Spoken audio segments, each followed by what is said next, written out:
Have you ever stopped to think about how sometimes the smallest details in a huge organization, like, say, grooming rules, can tell you a lot about what they really value? Yeah, it's not always the big mission statements, is it? No. Sometimes it's the nitty-gritty stuff that shows you their priorities. Exactly. And that's what we're diving into today. There's been a pretty significant update to the U.S. Army's facial hair policy. It was just announced July 8th, 2025. A recent change, yeah. So our goal here isn't just to, list the changes. We want to unpack what this update really means, look at the admin details, sure, but also the thinking behind it. Right, the why of it all. Yeah, why now? Think of this as your shortcut to understanding those deeper layers. We'll cover the key points, maybe some surprising bits about how the Army juggles discipline, readiness, and, individual soldier needs. Okay, sounds good. Where should we start? Let's start with the baseline. I mean, most people probably know this, but it's key context. The Army standard has, for ages, been clean-shaven. Right. When you're in uniform, or even in civvies on duty, the expectation is clean-shaven. That's the foundation. But there have always been exceptions, correct? Correct. That's important, too. There have always been ways to get exemptions, generally falling into two buckets: temporary ones for medical reasons, Okay. and permanent ones for religious accommodation. Those paths have existed for a while. Got it. So, standard rule, clean-shaven, exceptions, Yeah.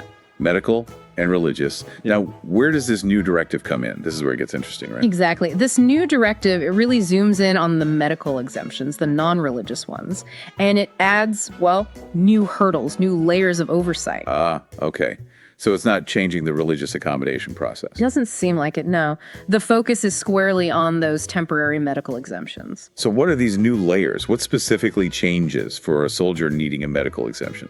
Well, there are a couple of key administrative requirements now. First, the exemption has to be backed by a specific temporary medical profile. That's a DA Form 3349-SG. Okay, a specific form. Right, but that's not all.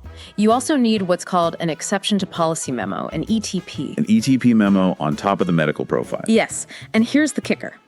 That ETP memo has to be granted by an O5 officer in the soldier's chain of command. An O5, so like a lieutenant colonel. Typically, yes. So it's not just your immediate supervisor or, the company commander signing off. It's moved up the chain considerably. Wow, okay. That seems significant. More than just extra paperwork. It definitely signals increased scrutiny, yeah.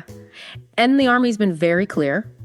This kicks in immediately, the day the directive was signed. No grace period then. And the stated reason is? The official line is it's to ensure leaders are actively involved in the process, making sure commanders at a higher level are aware and signing off on these exemptions. Which suggests maybe they felt that involvement was lacking before, or maybe they want to standardize the process more tightly. Could be a bit of both. It definitely puts more responsibility, more direct accountability on that O5 level commander. They have to engage with the why behind the exemption now.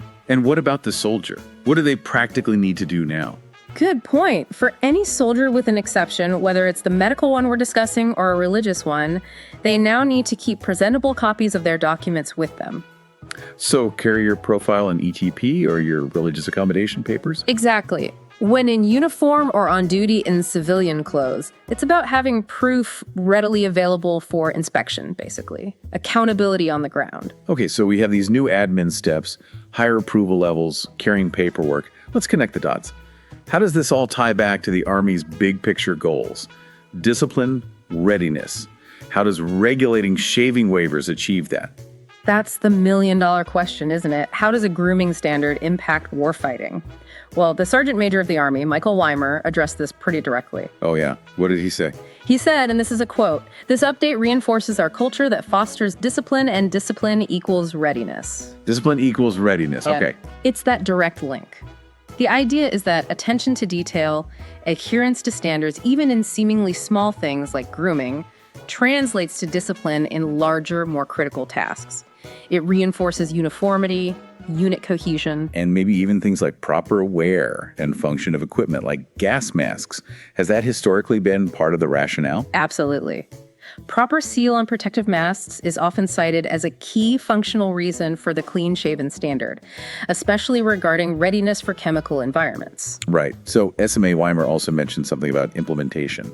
Yes, he said it would be a phased implementation. They'd be working with providers through commanders to effectively address grooming standards and ensure they maintain a professional force. So phased, working with doctors and commanders, Right. It sounds like they anticipate some adjustment period. It seems so.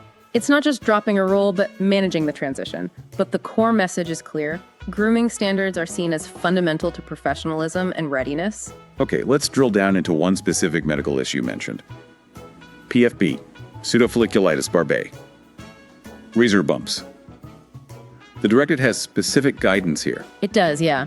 Which is interesting in itself. It shows they're aware this is a common issue driving many medical exemptions. So what's the guidance for PFD? It highlights the roles of both healthcare providers and commanders.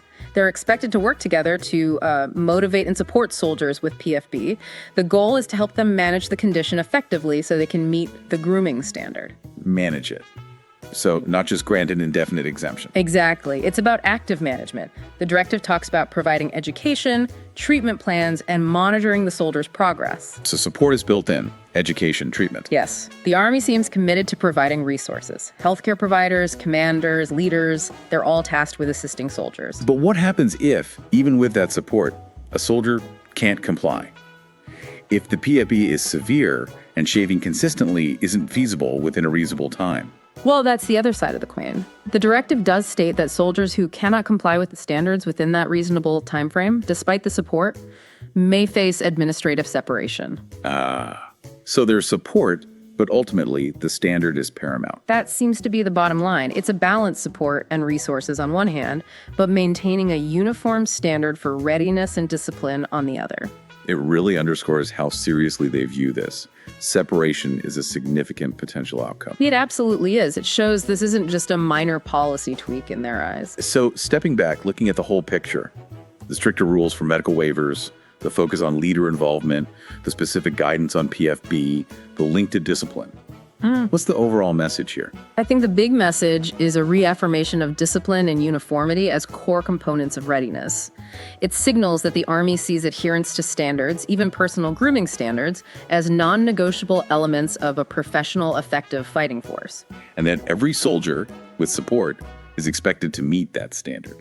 Pretty much. The Army is promising the resources and support, as we mentioned, but the expectation is clear. It's about ensuring the entire force presents a unified, disciplined appearance, which they believe directly contributes to overall effectiveness. It's quite something. A deep dive into facial hair policy really does open up these bigger questions about military culture, readiness, and how an organization balances its needs with individual realities. Absolutely. It shows how policy, even seemingly small policy, reflects core values and operational philosophy.